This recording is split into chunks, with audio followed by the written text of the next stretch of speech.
मित्रांनो, स्वाभिमान शोध अस्तित्वाचा या मालिकेच्या आजच्या भागात आज आपण बघणार आहोत. इन्स्पेक्टर शांतनूला म्हणतात की खरं तर हा मुद्दा माझ्या लक्षातच आला नव्हता. त्या चौघांना एवढं ठोकलं आतमध्ये पण तोंड उघडायला काही तयार नव्हते. पण तुम्ही त्यांना अगदी करेक्ट शब्दांमध्ये पकडलं. शांतनू म्हणतो की actually thanks for your cooperation sir. आणि त्यामुळेच हे सर्व शक्य झालं. मोठे काका म्हणतात की शांतनू, तू खरंच खूप मोठं काम केलंयस. तुझ्यामुळंच डोक्यावरचं टेन्शन उतरलंय माझं. त्यामुळं सत्य समोर आलं हो. शांतनू म्हणतो की मोठे काका, त्यासाठीच माझी धावपळ सुरू होती. इन्स्पेक्टर साहेब, ते गुंड आता तुमच्या ताब्यात आहेत. त्यांना योग्य ती शिक्षा होण्याची व्यवस्था तुम्ही कराल याची मला खात्री आहे. Thank you so much. येतो आम्ही. असं म्हणून ते तिघेही तिथून निघून जातात. इकडे मोठी आई शांतनू, पल्लवी आणि मोठ्या काकांची वाट बघत असते. ती त्यांच्या वाट पाहण्याने खूप व्याकुळ झालेली असते. तेवढ्यात विभावरी म्हणते, मोठ्या जाऊबाई, तुम्ही बसा शांतपणे, कशाला एवढी काळजी करताय? येतील हे लोक इतक्यात. आणि कदाचित चोरांनी कबुली दिली असेल म्हणूनच एवढा वेळ लागत असेल. मेघनाही म्हणते की हो, भाऊजींचे प्रयत्न तर वाया नाही जाणार आणि खरा गुन्हेगार तर नक्कीच समोर येईल. हे ऐकल्यावर मोठी आईला मात्र चांगलाच घाम फुटतो. ती म्हणते की किती बडबड करताय ग? एकतर मला इथे काही सुचत नाहीये आणि तुमची तर बडबड थांबतच नाहीये. तेव्हा आदिती मॅम म्हणतात की कधी कधी सत्य बाहेर येणं हेच खूप मोठं अडचणीचं असतं. मोठी आई विचारते की काय म्हणालीस आदिती? आदिती मॅम म्हणतात की अहो, म्हणजे तिथं नेमकं काय झालंय, काय काय कळलंय, त्यातून अजून काय अडचणी निर्माण होणार आहे हे अजून कळलं नाहीये, असंच म्हणायचं होतं मला. तेवढ्यात मोठे काका शांतनू आणि पल्लवी तिथे येतात. मोठी आई पहिल्यांदा मोठ्या काकांना विचारते की अहो, काय झालं, काय म्हणाले गुंड? काही समजलं का तुम्हाला?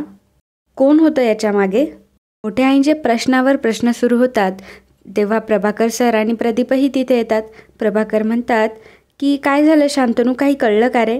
तेव्हा शांतनू म्हणतो, बाबा, ह्या निर्दोष आहेत, मी हे सिद्ध करून आलोय. ऐकून आदिती मॅमला खूप जास्त आनंद होतो.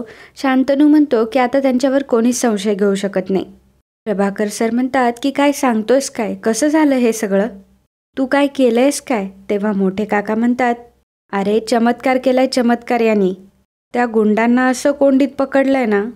एकामागून एक धाड धाड धाड प्रश्न विचारले आणि त्यांचा खोटेपणा असा उघड झाला.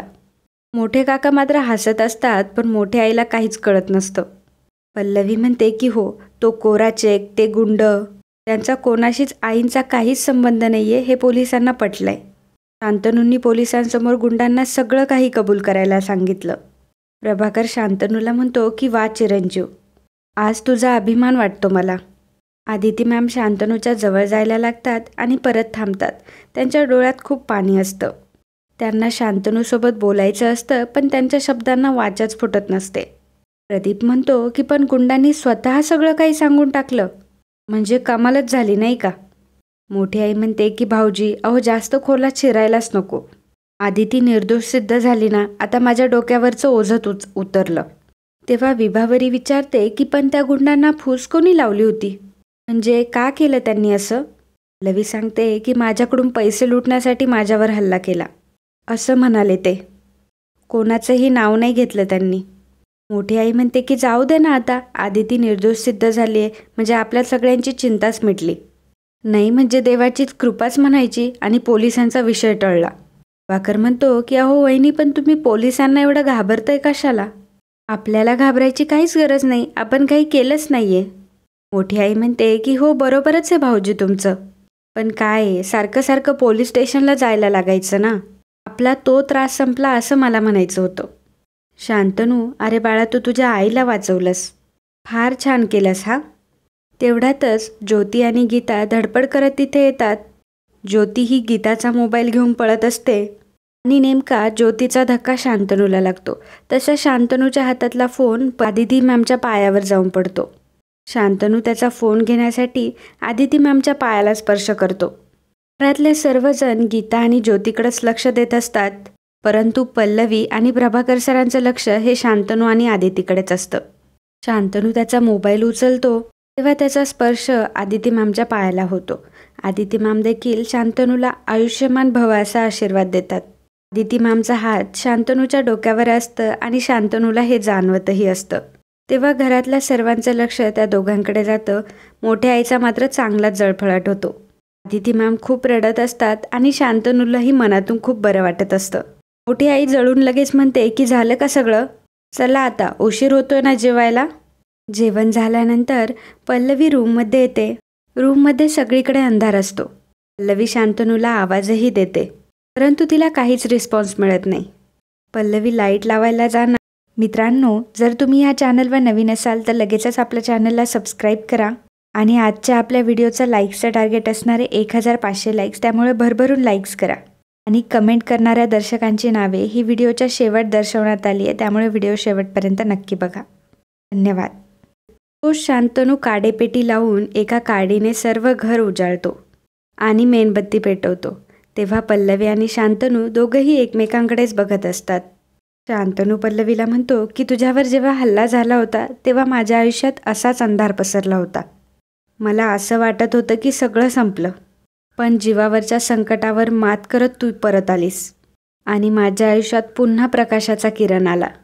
हळूहळू तू बरी झालीस आणि तुझा सुकून गेलेला चेहरा पुन्हा उजळला. असं म्हणून शांतनू मेणबत्तीने एक दिवा लावतो. तू पूर्ण बरी होऊन घरी आलीस. तुझ्या येण्याने, तुझ्या अस्तित्वाने आपलं घर जळाळून गेलं. शांतनू पुन्हा दुसरा दिवा लावतो.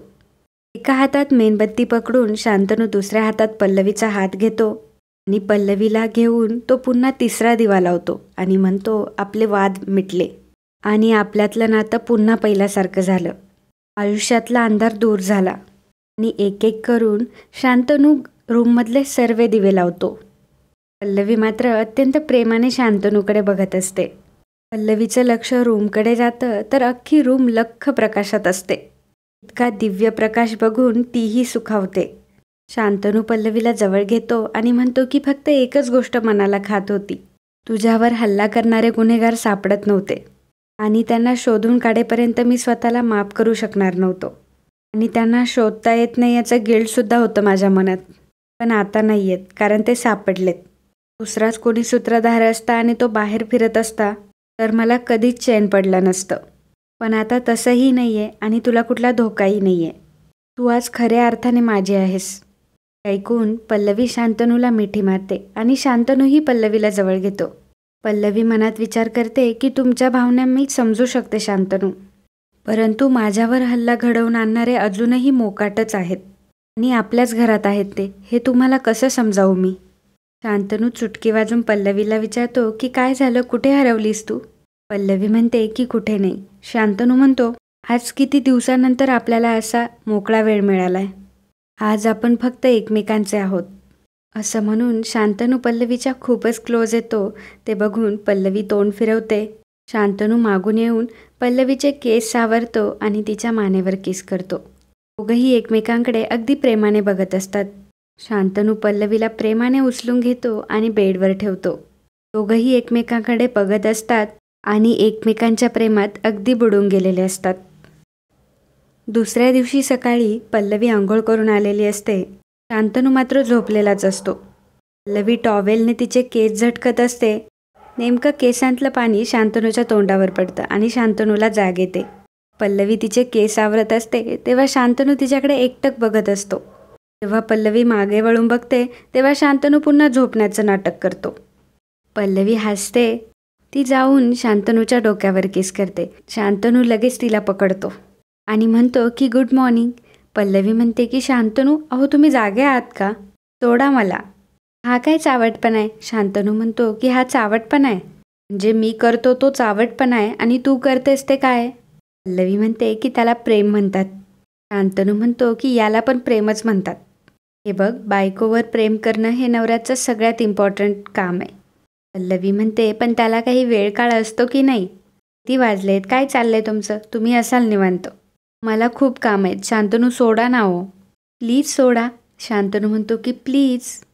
पल्लवी म्हणते की नाही ऐकणार का तुम्ही? शांतनू म्हणतो की नाही. पल्लवी विचारते की नक्की? शांतनू म्हणतो की हो नक्की. पल्लवी शांतनूला हुलकावणी देऊन पटकन उठते तेव्हा शांतनू पल्लवीचे हात पकडतो आणि म्हणतो की नाही, ही चिटिंग आहे.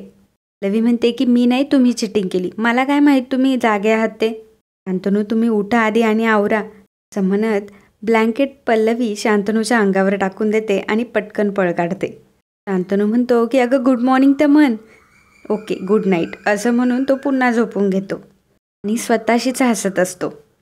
आणि मित्रांनो, आजचा भागही इथेच संपतो. पुढील भागात आपल्याला पाहायला मिळणार आहे मोठी आई मोठ्या काकांना म्हणते की आपली सत्ता, आपलं या घरातलं साम्राज्य आपल्या हातात राहावं असं तुम्हाला वाटत असेल ना, तर आता त्याला बोलवलंच पाहिजे. एकदा की हुकुमाचा इक्का आपण बाहेर काढला ना, मग सगळा खेळ एका क्षणात पलटेल. मोठे काका म्हणतात की हो, मलाही हेच वाटतंय. इकडे पल्लवी आदिती मॅमला म्हणत असते की ऑलरेडी आपण मोठ्या आईला खूप सवलत दिली आणि दरवेळी त्या काहीतरी वेगळाच डाव खेळतात. मोठ्या आईचा खरा चेहरा आपल्याला शांतनूसमोर आणायचा असेल तर आपल्याकडे ठोस काहीतरी पुरावा पाहिजे. शांतनू ती सिटी हॉस्पिटलची फाईल हातात घेतो ज्यामध्ये पुरावे असतात. तो म्हणतो पल्लवीच्या हॉस्पिटलची फाईल आहे, ही सध्या तरी काही लागणार नाही आहे. शांतनूची ती फाईल खाली पडते. तो ती फाईल उचकतो आणि त्याला तो लिफाफाही दिसतो. तर मित्रांनो, असे स्वाभिमान शोध अस्तित्वाचा या मालिकेचे नवनवीन एपिसोड बघण्यासाठी आत्ताच आपल्या चॅनलला सबस्क्राईब करा आणि तुम्हाला व्हिडिओ आवडला असेल तर व्हिडिओला लाईक आणि कमेंट करायला अजिबात विसरू नका.